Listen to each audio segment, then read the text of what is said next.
Boros, and this is Play Like a Pro. Now, today we are going to talk about Vishy Anand. Vishy Anand, who actually accomplished a great deal. So, what makes it outstanding is that he had many flourishes in his career. In fact, even though some thought that his career is going to be over like for a long time, but unlike online chess that's going to burst like a bubble in 2 years, Vishy's career still flourished. Now, talking about returning legends, Vishy's actually making a comeback to the St. Louis Chess Club, which is very special because he hasn't been around this part of the region for a long time. In fact, he's going to play none other than Garry Kasparov. Two legendary world champions, Garry Kasparov and Viswanathan Anand, will do battle once again in Clutch Chess, The Legends, a special exhibition match celebrating their incredible legacies. Kasparov, a chess icon who held the title for 15 consecutive years, and Anand, a 5-time world champion, will compete in an epic Chess 960 match with $144,000 in prizes on the line. Catch this unique moment in chess history live from the new state-of-the-art facility at the St. Louis Chess Club. It's an unforgettable event you won't want to miss. Awesome. So don't forget about it. Check it out. Either if you're in place in St. Louis, definitely worth a visit. You might actually catch and be able to get some autograph sessions if you're lucky. You might find more information on the website and just get notified if you join the mail list. Now, Vishy Anand. Vishy Anand was sort of thought that, okay, it's game over for him, but in fact, he made a comeback. This game is between him and Levon Aronian, and this was played in 2016, where actually he was trailing Levon Aronian, who was the main favorite in that candidates tournament. And the first thing that I will ask y'all, and I'm curious, everyone who's here and online. So if you are trailing your biggest rival in a candidates event, what would be your strategy? Would you go aggressive? Would you go slow and steady, trying to squeeze that win? What would be your idea and strategy that you choose?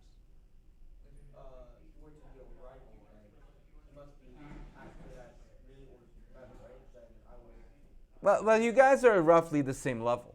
So Levon and yeah. I want to play slowly. Slowly? Okay. I don't make much mistakes. Okay. Yeah, as careful as possible. I try to find some prep to catch him on. Get a prep and catch him unawares. Okay. Slow and steady like Kasparov in Sevilla. That's one way to go. Hello, hello.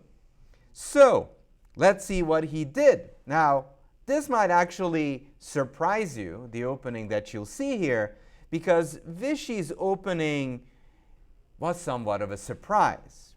So e4, e5, knight f3, bishop c4, already somewhat of a surprise.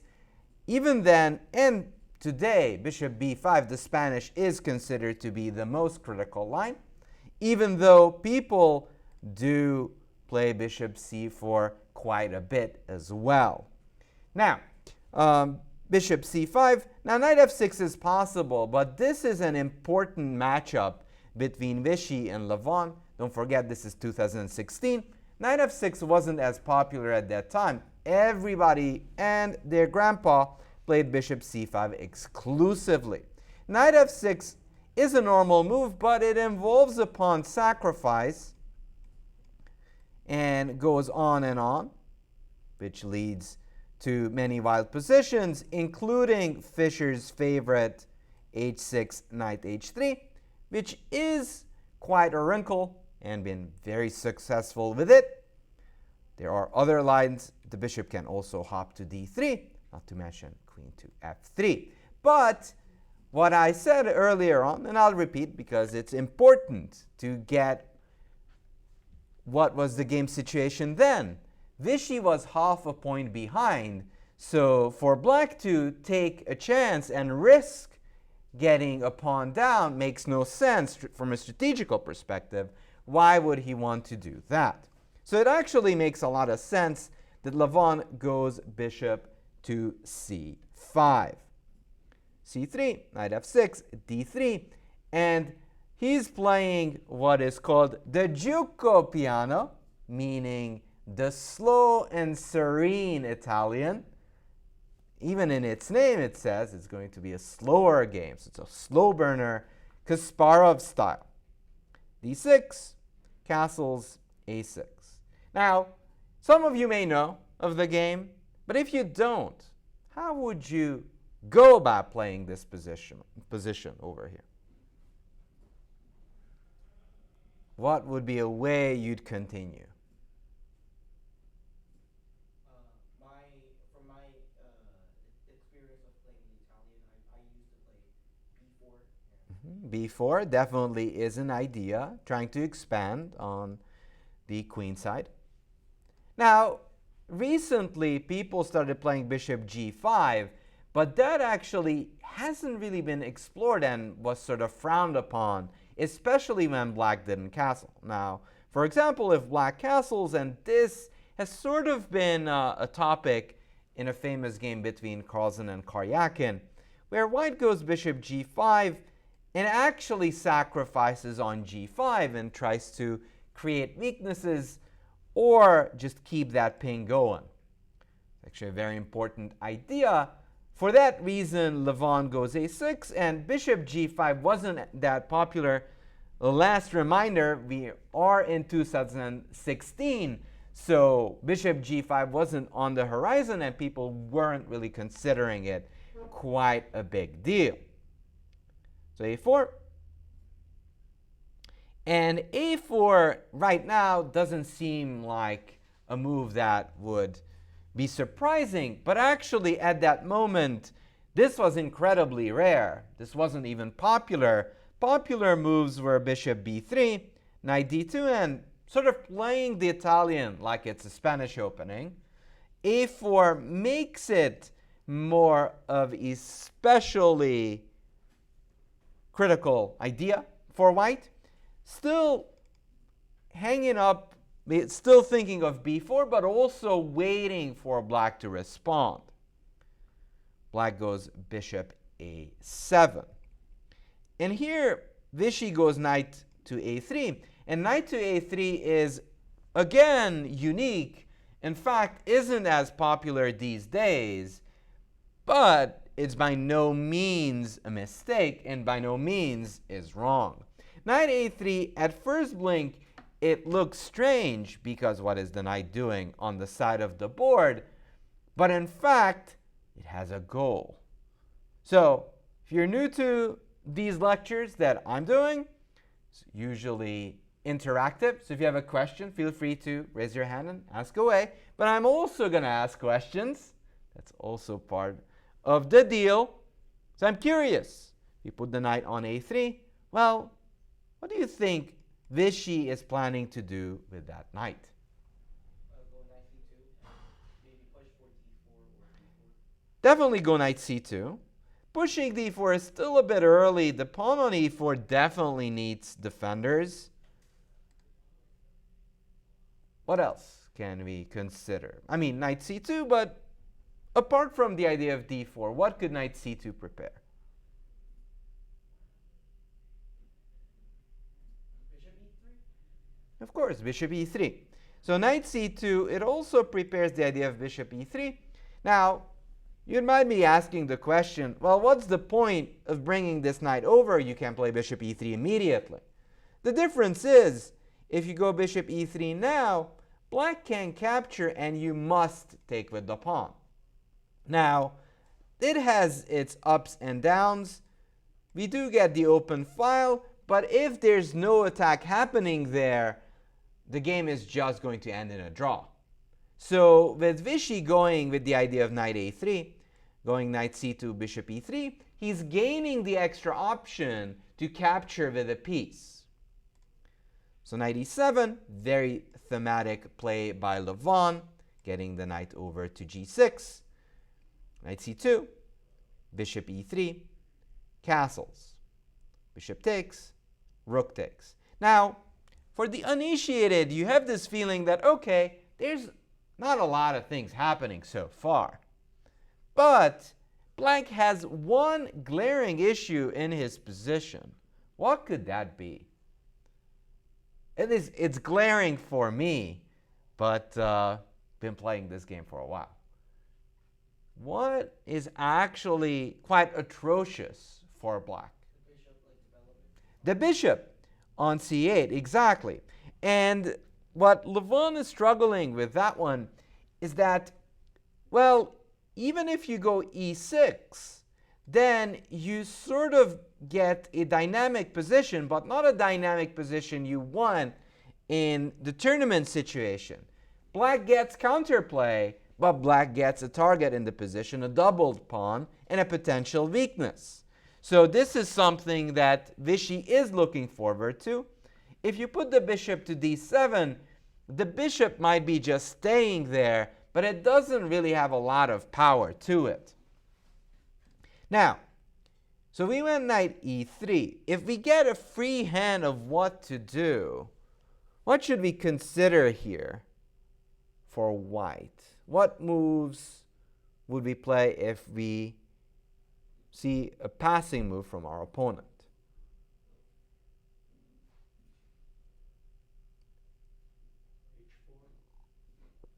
h4. If you go h4, for now, the reason we can't quite do that, because we actually don't have a majority. Black has just a lot of defenders moved on the king side for that very reason. So if you go h4, we're sort of going to run into resistance. Usually you want to play on the side where you're stronger. On the king side, we're actually kind of evenly matched. So I wouldn't go as far as that we're entitled to expand too far into our opponent's camp. We're looking for white.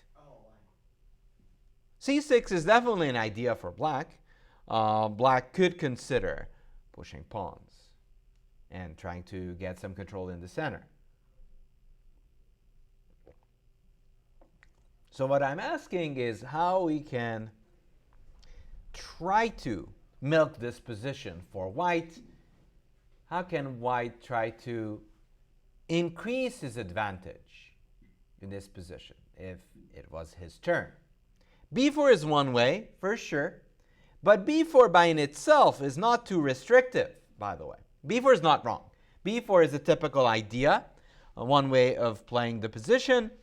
But it does give Black the option to fight back. This move that I'm looking for is very much in the style of Botvinnik. It's much more about what Black might want to do than what white wants to do. a5? a5, exactly. So white actually, if let's say Black just makes a neutral move, white actually might just go pawn to a5. And it really isn't as much about accomplishing something, but about restricting Levon's play. And this rook actually looks even dumber than it did before, because it really can't do much over there. And in general, those pawns can't quite be saved. If you move that pawn, I will capture, and there's going to be, very much like in the Spanish, those weakened pawns. So goes knight g4. He still defends it. Again, if you might be wondering why, well, he does not want this pawn structure because that would reduce the chances. Queen d2. All right. So queen d2. The point being, if takes, I go f takes. So queen d2, a5. And this again just shows how big of a player Levon is. You give him one moment, and he's going to take it. He goes pawn to a5, over defending and stopping expansion. In fact, this is probably best play from both sides. Black doesn't want to be restricted, doesn't want to get pushed off the board. All right, so we know that Black played well so far, but now we have to come up with a second idea of our own. Notice that Black's pieces, even though there's balance hanging in the middle and even on the sides, Black's pieces are a little bit scattered. This knight on g4 and the rook on a7 is a little bit misplaced. And that's actually what gives Vishy the opportunity to come up with an idea.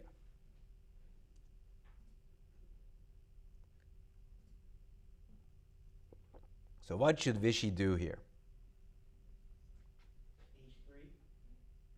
h3? Well, the knight went there, and it's a little bit weird doing not much. I can even go back and actually put pressure on the e4, e5 pawn. So you're actually chasing away a piece that is on the wrong side of the board. You've got the suggestion of pawn to d4, and that is absolutely correct. Why is d4 such a great move? Well, it takes the momentum, takes the right moment to take his chances, with the knight still on vacation over there. Black has no pressure on the e4 pawn. If that knight would have came back, it would have been more or less closer to balance. So d4, rook a8. Still very reasonable play. Now, even though White accomplished something, just look at the center, White gained a 2-to-1 advantage, which usually signals who or which side has the advantage in general. White does. And in general, that just means for the opening, he succeeded. Vishy succeeded in the first half of the game. However, there's one issue. It's a close position.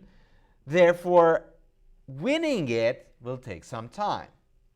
Now, if your opponent's pieces are scattered around the board, how can you try to take advantage of that?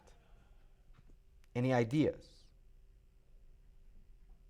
Even if it's philosophical, I'm looking forward to your thoughts.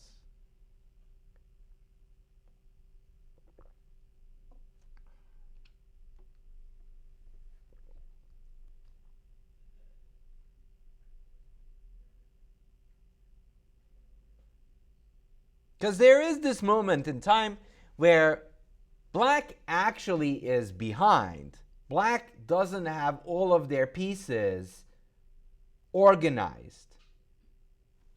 This rook and bishop is still on its initial position. So they're not quite ready to respond. So I'm going to rephrase my question here. Should we initiate action or should we wait? Initiate. Why? Because your pieces are better set up than your opponent. It's the best time to catch them off guard. That is correct. We should initiate now before Levon can organize his pieces. The question is, how can we try to initiate or create something here? So I see the message of trying to get an outpost for the knight. We can't quite go to d5, which would be the ideal central square, because they're just going to kick us out. So that's not going to work.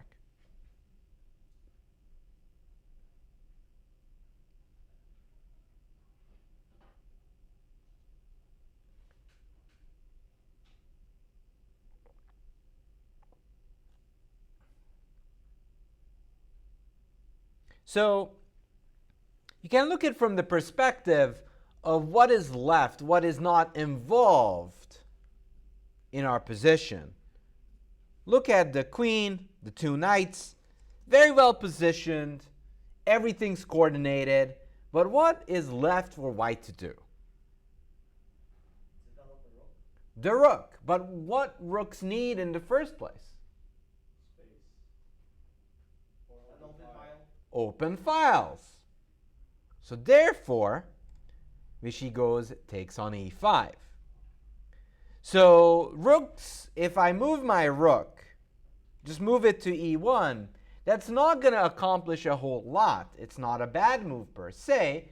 It is a decent move, but that's not what your pieces need.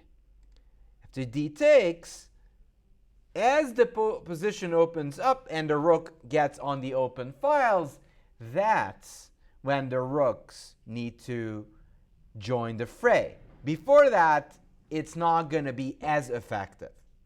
So takes, he trades, knight takes.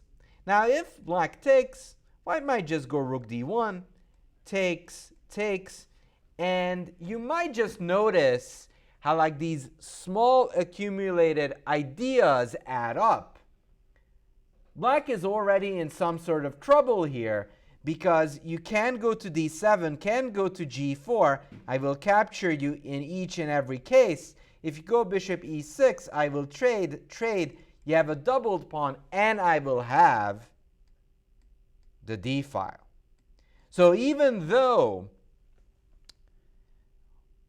black seems to be all right, in a practical sense, white has a big advantage. Depending on your level, the likeliness that you will win this, but if we're talking about 2,800 plus players, I definitely expect Vishy to have a good chance to convert.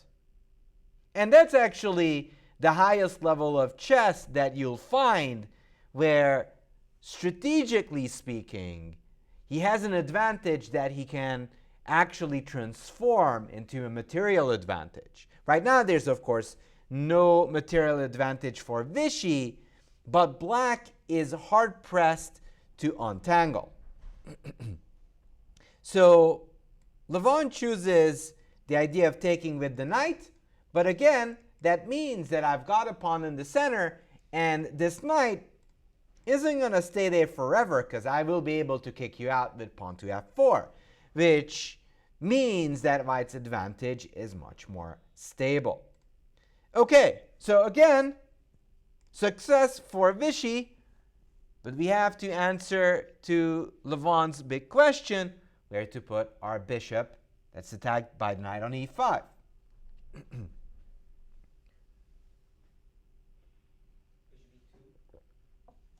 Bishop e2. Okay, so what would you do with your bishop on e2? What is that bishop doing there?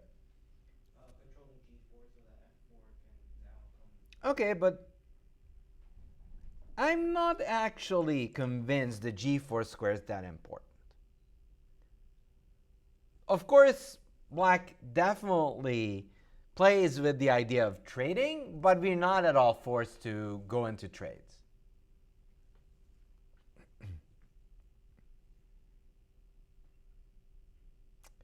I see bishop b3 considered. Why should we go b3? To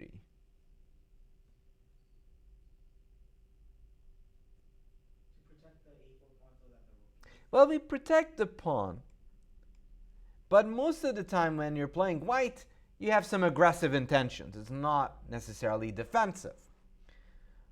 So bishop b3 also keeps this bishop on c8 at bay. So what Vishy is doing so far is trying to keep Levon's pieces from good spots. If they would go there, he would actually ruin the structure in a little bit. In fact, he didn't even take what could have been an option. He actually, it's not what happened. Knight d7 happened. But the whole point being is that you're actually stopping from black getting pieces on good spots. So bishop b3, knight d7, bishop c2. And so they're different positions, and different positions have different solutions. For example, the king's Indian, it usually can black checkmate. If black can't checkmate, white is going to break through on the queen side. This is a slower moving position, and white actually succeeded in getting a stronghold on e4, while black is just being solid. What does that mean? Well, even though black doesn't have as much space, but he has no weaknesses whatsoever. So bishop c2, rook e8, f3. Notice that Vishy is not in a rush. If he goes f4, then actually it can become double-edged, because with black having no weaknesses, white suddenly having a weakness, it can actually be a free-for-all. So f3, b6. All right. Go rook d1. And here black goes knight to c5. And knight to c5 seems like such a natural move. But whenever we talk about chess, psychology should always be factored in. Levon's style is actually closely related to this idea of knight to c5. Knight c5 actually I don't think is a perfect move. It might feel a little bit too aggressive / a provocation. Black could have gone something like bishop b7, pawn to h6. White can't just go knight d5 because I will offer the idea of trading knights. With more trades, the more likely it's going to be a draw. But black goes knight to c5. Now the question is, do we fall for this provocation as white?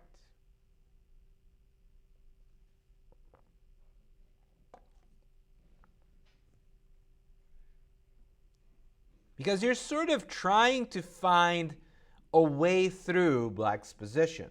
And it's not easy, because apart from these pieces sort of just lingering on the board, black really doesn't have any targets in his position. Now, the goal is to find a target, and it won't immediately be visible. The c7, b6 pawn chain. So c7, b6. Okay. So if we believe that the c7 pawn is a big target, how can we use that idea to our benefit? Knight d5. Well, knight d5, as we said, I might be able to sort of neutralize that knight. Like, that knight jump looks very, very good at first blink, but, I mean, we need to prepare that idea. Because eventually, if knight d5, I can go bishop b7, try to trade it, or even, in some cases, go c7, c6. Now, if you notice that c7, c6 might become a way for black to repel our knight from this very, very juicy square, that may actually give us an idea how to continue as Vishy did. Is that b4? And what is your intention with pawn to b4? So if you trade, the knight moves and then you put your pawn on b5. So when you're Uh-huh. to d5, there's no c6 to stop you. Very good. Very good. So b4 takes here, pawn to b5. You don't even have to rush it because the knight might actually return. But at a well-timed pawn to b5 might be something that what we're looking for. And in that case, this is what we call a backwards pawn a constant issue for black. And once you get b5 in, it can't run, can't hide, and eventually we might be able either to misplace the black pieces or win the pawn straight away. In fact, this is a typical idea from the English opening that actually you're going to see it in this game. But that's sort of the whole concept. Black structure is going to be what Vishy is targeting. Somebody mentioned queen to d5. Queen d5, unfortunately, if they go bishop b7, yes, maybe then you go queen f5, but black can also go bishop to e6, and then none of those squares are an option for your queen. So pawn to b4, that is, knight d7, bishop b3, knight f6, knight d5. So actually he doesn't mind the trade this time, because he gets the bishop on that grand square in return. b5. Now, honestly, I would rather put the rook on b8, but probably Levon wanted that c7 pawn protected. So pawn b5, bishop b7, c4. And in fact, this is becoming the classical issue. Black goes queen e5, takes, king f2, here f6, and sooner or later black will have to take on d5, and white will be able to capture back with the pawn. And it may actually surprise you in some sense, but it's becoming a minority attack. Well, not quite an attack, but you are defeating this whole majority with 3 pawns. All these 3 pawns, once this pawn gets to d5, you are creating an artificial extra pawn on the other side of the board. So even though physically you didn't win a pawn, but practically Vishy is about to win a pawn that way. Now, that's not going to be enough to win this symbolic battle if you have no ways through. Fortress is a thing, much to the regret of one Norwegian player. Now, in order to break a fortress, because, black can still consider capturing, and just over defending and just sit, saying you have no way through.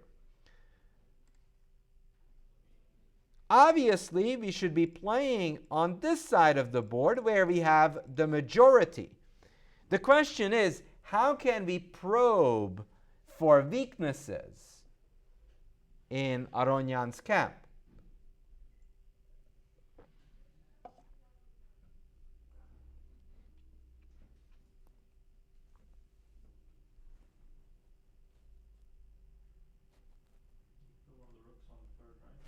Well, you gotta choose. If you want to move a rook on the 3rd rank, you still have to make the decision which one. Rook c3. This rook is actually very useful, so that is a good choice, and he does so. You usually want to make sure most of your pieces work together. So king d7, rook h3, pawn h6. And for the uninitiated, this feels like, okay, we're creating a target in black's position, but it's not readily obvious what Vishy has in mind. But he actually has something very cool up his sleeve. Why do you think you're creating all these Swiss cheese holes in black's camp? Well, if you move the light squared bishop, your e-pawn suddenly is going to become an issue. So in this case specifically is not our main goal. It's the king. What is our king up to, you think? He's going on a long run. Yeah, that king is going on the run. Just like in The Lord of the Rings, it's going to take weeks or years. But that king might as well be able to walk all the way up the mountain close to the G pawn. But if the G pawn falls, so does all the rest of black's pawns. So you kind of want to take a bite from the middle and it all crumbles. Indeed, the king's road. Rook g6. I really like what Vishy does in this case. What he makes sure is that he blockades the weakness. And that's a moment, an idea that many miss. If you find the target, the best thing you can do is to blockade it. Now, because this bishop is far, far away in a different galaxy, hanging out with Spock and friends, it can't really help out smoking the rook. So you can't actually do anything to it. And then the G pawn is stationary, which is very important because if we wouldn't have it that way, the king wouldn't be able to walk up there and attack the pawn. So takes, we would capture with the C pawn, obviously.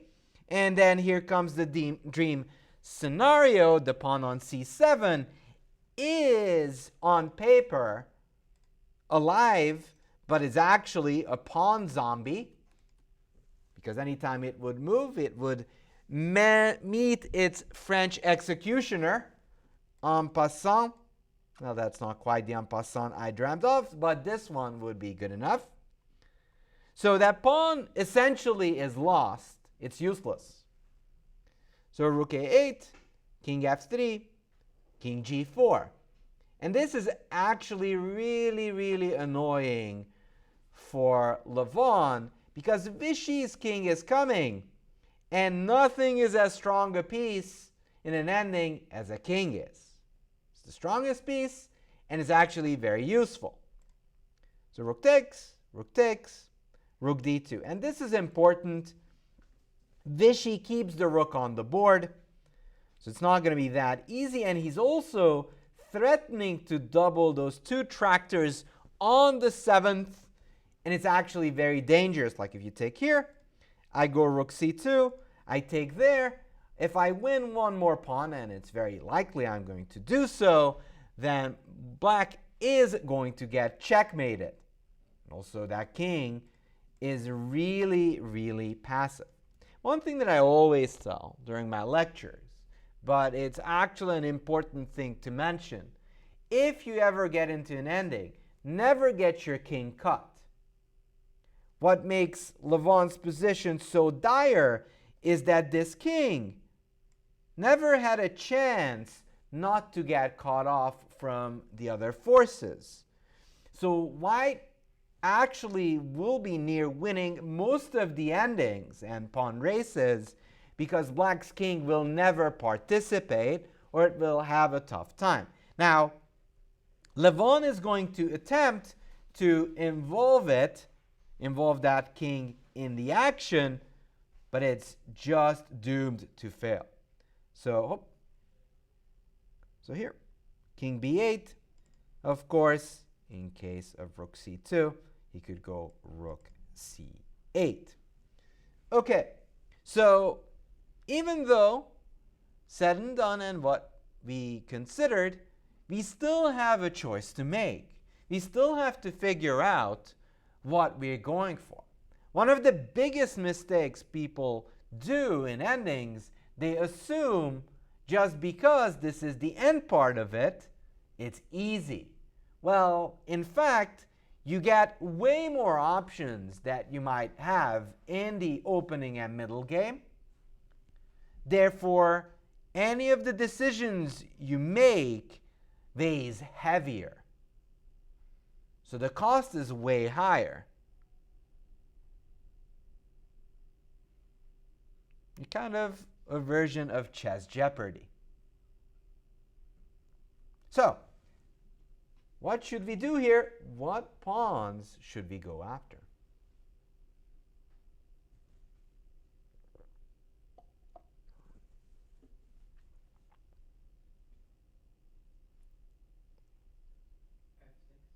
F6, okay.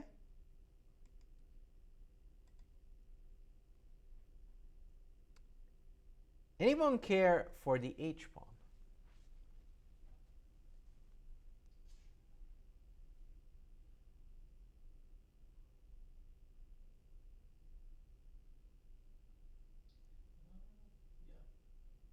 Yeah. Yeah. Actually, it looks like if we get the H pawn, it's easier to get the H pawn down the board than the F pawn. So the tough task of any of the positions is to minimize your opponent's counterplay. In many cases, when you're solely focused on your own goals, you underestimate your opponent's chances.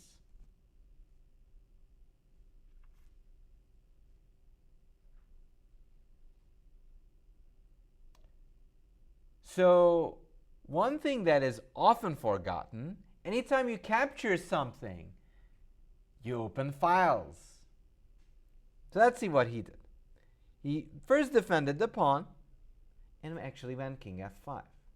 The reason he goes king f5, if you take the h pawn, well, first of all, I can take on f4 in that case, and also, but just to entertain the idea, you do run into rook h8 check ideas that you wouldn't otherwise. So any capture you make, you also open up those files for your opponent.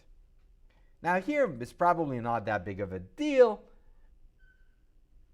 Can probably also take on f4, and then it's a little bit more annoying.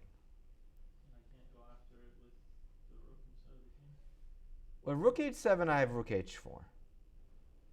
Or you mean king g6? So king f5, and then Uh-huh. I go rook h7 instead of king g6. Oh, you can do that. Yeah, that's possible. Like king f5 was played. Okay, so in case of king h5 takes, white will have to open up some files, and that is kind of annoying. So Vishy is trying to limit all of that. So takes, and the difference being that in this case, notice that my f-pawn is also used as a tool of taking away checks, which in the other case, we didn't. They could actually capture a pawn. We could also consider g3. Now, to be honest, and I want to refer to what you were saying, Nick, is that obviously there's different ways of playing the position, and it's not one solution fits all. But I actually very much like what Vishy does, and Vishy is trying to reduce counterplay as much as possible. So takes, king takes, rook f7. And what makes this very specific and cool is that the black rook can't really participate because of the f4 pawn. So takes, check, king g6 takes g3. And again, very nice little intermezzo by Vishy, attacking the rook, but also gaining a move. King takes.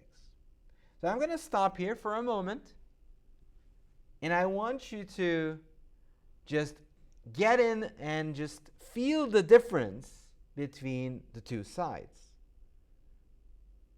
White's pawns are ready to roll. This pawn is barely participating. It's practically one protected pass pawn on d6, but it is obviously not as good as the two connected g and h pawns. And the biggest deal of it all, the kings. Look at the king's difference. The king on b8 is actually far away from the action, isn't participating at all in the whole thing. Meanwhile, our king is very useful. So if we think about it, what will be our plan? How are we going to start rolling our pawns?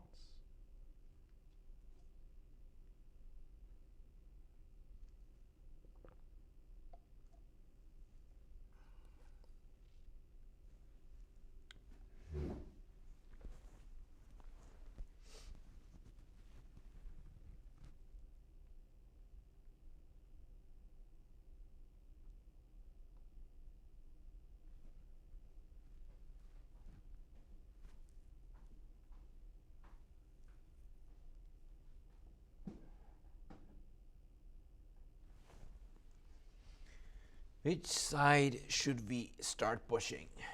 And it's actually very important because in endings it's much easier to mess up than, let's say, in an attacking game where the attack often plays itself.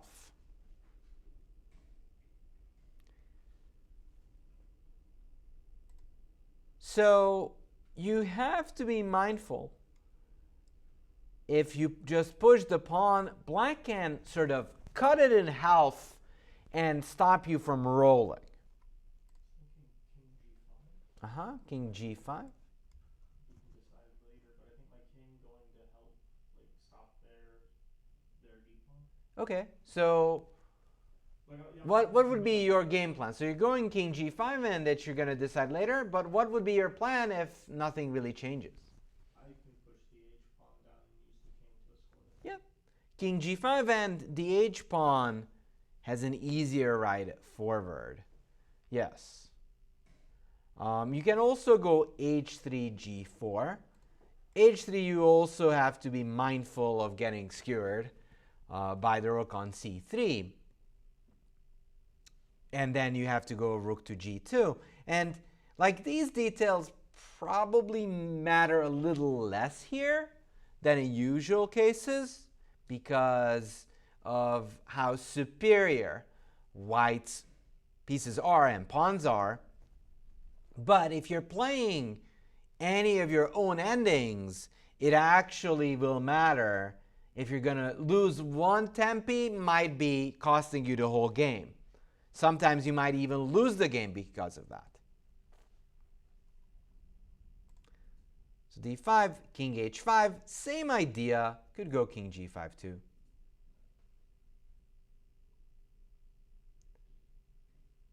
So king h5, d4, and it's sort of a sad sight for black. The king, if the king was on c5, for example, it wouldn't be over yet because black could be able to generate some counterplay with the d pawn. Now remember, oftentimes you can, and in fact objectively draw a game where you have a strong passed pawn versus two connected ones. But in that case, usually black's king is involved and the black king is near the pawn, so it can be captured and the rook can try to stop those pawns. Also, the issue that black is facing, that these pawns are not only connected, but as Nick pointed out correctly, the king on h5 is going to be really helpful nursing those pawns into princesses.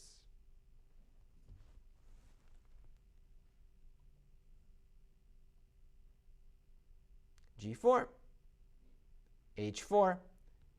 Rook c2 would be an issue in case of g5 because then they could win a pawn. The thing is, of course, you can't take because dc, and I promote, but nobody would do that. Let's say I go here, takes. And this is that typical case. I have a strong pawn, you have a strong pawn, and even if you bring your king all the way up, I will be able to start checking you when you're trying to move around. I'm going to even show you a couple of moves there, like here, here, here, going. And in this case, I can keep checking you. So it's not going to be that easy to do that, and I'm always threatening to promote myself. Not to mention, obviously, black could have tried pushing pawns quicker, and most likely This is not an easy job for white to win, if it's even possible. So d3, h4, but obviously Vishy needs not do any of that. Rook d4, rook d2, g5, king d7, king g6. And here what's happening, he's involving the king. And it's more about stopping that king to come closer. Rook a3, over defends the pawn. And again, black is sort of struggling because that pawn is not involved in the game. King g7, again cutting off the king. g6, king f6, takes, g7 here. Okay, so what should be our final touches in this position?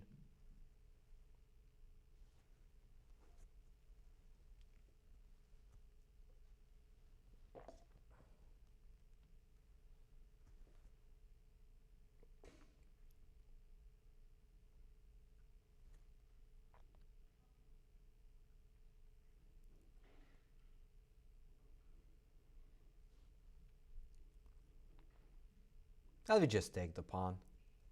Why not? Here, rook d3 check. King e8, rook e3 check, rook e5, and you're cut off. Takes, check, and that's even bigger nail in the coffin. Black king goes to c7, and Levon loses the rook. And this makes it an important win for Vishy Anand. Beautiful technique, I agree. And quite an important win for him in that 2016 candidates, because he not only caught up, he actually took the lead and even qualified for his second match against the Norwegian. And it kind of shows he managed to come up, play somewhat of a novel system with some novel ideas, different ways of playing, and it worked out in his favor, and managed to squeeze that small advantage he had throughout the game. So that is Vishy's return.